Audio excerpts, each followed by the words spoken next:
Eu sou completamente apaixonado pela franquia do Cavaleiro das Trevas, vulgo Batman. Eu acompanho todo o conteúdo relacionado ao morcegão desde que eu era uma pequena criança. Inclusive, o meu grande sonho com 7 anos de idade era ser o Cavaleiro das Trevas. Espera, não era pra isso estar no roteiro. Bem, não precisei perder os meus pais por conta de um maluco armado, e então segui minha vida, apenas acompanhando conteúdos que envolviam o personagem. Batman Ano 1, Batman contra o Capuz Vermelho, The Batman, não um filme, e sim um desenho. E sobretudo as duas grandes obras do Cavaleiro, os filmes do Nolan e o desenho Batman, a série animada. Paralelamente, outros jogos ganhavam muita visibilidade no cenário mundial e aos poucos, mídias mais sofisticadas eram inseridas, uma tentando ser ainda melhor que a geração anterior. Nesse sentido, os jogos de super-heróis não poderiam ficar para trás. Foi aí que surgiu toda a maravilhosa sequência de games do Cavaleiro das Trevas. A série Arkham moldou boa parte da dinâmica de combate que viria a seguir, principalmente a dos heróis. O problema, em contrapartida, é que o movimento natural dos jogadores causa o esquecimento de criações antigas que devem ser relembradas, como as aventuras de Batman e Robin.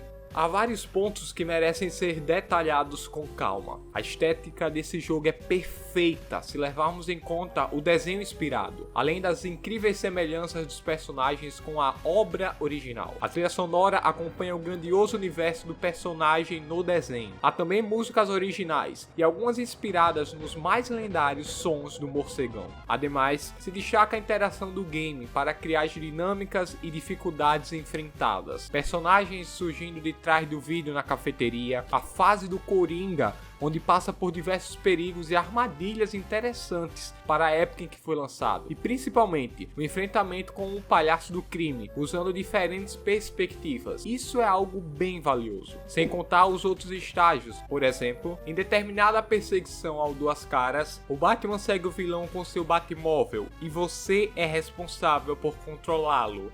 O jogador ainda passa por uma fase do Charada, onde está no labirinto, e a perspectiva do player muda conforme você altera a direção do herói. A câmera acompanha o seu movimento. Enquanto isso, você ainda responde charadas visando sair do labirinto e ir atrás do vilão. Vale ressaltar novamente que é um jogo da década de 90. E se a gente está falando de jogo bom na década de 90, então não pode ficar de fora o famigerado Aladdin. Lembro claramente dos incontáveis dias que jogava, quando vivia-se num tempo onde apenas a diversão importava. Não que o jogo não trabalhe bem em cima das suas qualidades. Existiram duas versões dessa obra, a lançada para Super Nintendo e a difundida no Mega Drive. Contudo, ao meu ver, a versão do Nintendinho era bem superior. A história é contada com textos e imagens em pixel art, coisa bastante inovada. Era muito comum jogos colocarem apenas uma imagem extremamente saturada no fundo,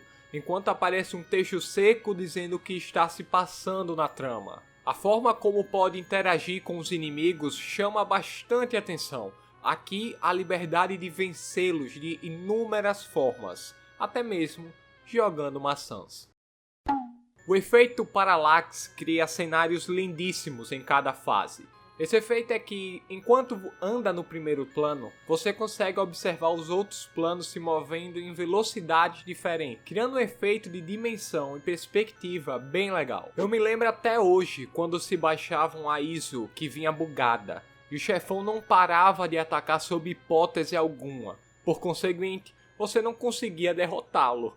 Era angustiante. O mais engraçado era o macaco que ficava torcendo e vibrando em cada obstáculo, mas não fazia nada demais para ajudar. Apesar disso, há algum jogo onde você pode ter um macaco como companheiro? Existe algo melhor que isso? Só se pudéssemos controlar 2 macacos. E é nessa perspectiva que nasce Donkey Kong Country, um dos jogos mais viciantes do Super Nintendo. Curiosamente, seu lançamento foi no mesmo ano que o produto supramencionado do Batman, 1994. Ano maravilhoso. Surgiu o Batman, Donkey Kong e ganhamos a Copa do Mundo. O que poderia dar errado? Só se 20 anos depois fôssemos derrotados de maneira vexatória na nossa própria casa, tomando um baile e sofrendo a pior derrota de todos os tempos. Só isso. Onde eu estava mesmo? Ah, claro. 1994. Donkey Kong revolucionou o mundo dos jogos. Isso se deve a vários fatores. Um deles é que a obra fugiu da construção natural dos jogos da época. A maioria era feita em pixel art. Contudo, apostando numa pegada diversificada, o game foi desenvolvido em gráficos pré-renderizados. Esses são usados quando o processamento em tempo real não é possível para obter o mesmo resultado. O Super Nintendo não conseguia gerar todos esses resultados por conta da sua limitação processual. Assim, a pré-renderização era a escolha perfeita a tornar a produção única e possível de ser feita. Sem contar o fato de que Donkey Kong já possui abordagens em 3D, inclusive era bem feito. A aposta baseou-se no fato de que o adorado macaco era a segunda maior franquia da Nintendo, perdendo apenas para um certo bigodudo que vocês conhecem bem. Não era algo anormal apostar em grandes franquias para encantar no mundo dos jogos. Dessa forma, surge o Rei Leão do Super Nintendo. A empresa sabia que valia a pena apostar numa franquia que vinha crescendo rapidamente por conta do filme. Assim, surge esse com uma ambientação extremamente bem estruturada. Os cenários estão cheios de detalhes para quem gosta de muitas interações. O problema do jogo é que, diferente de Aladdin, por exemplo, ele não se propõe a explicar o que está acontecendo na história. Na verdade, ela é muito inspirada no filme. Se você não assistiu o filme, bem, o problema é seu. Essa é a lógica do game.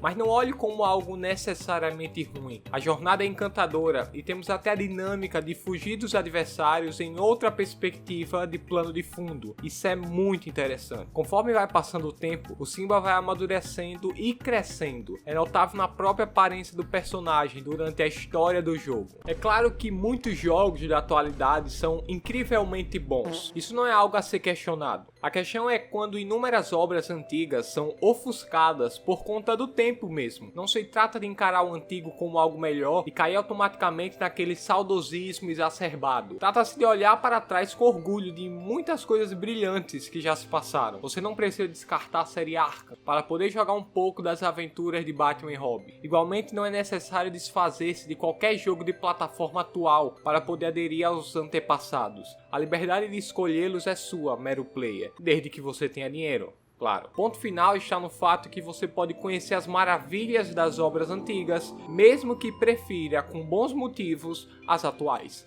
Isso com certeza te levará a desenvolver mais repertório em todos os sentidos, sobretudo comportamental.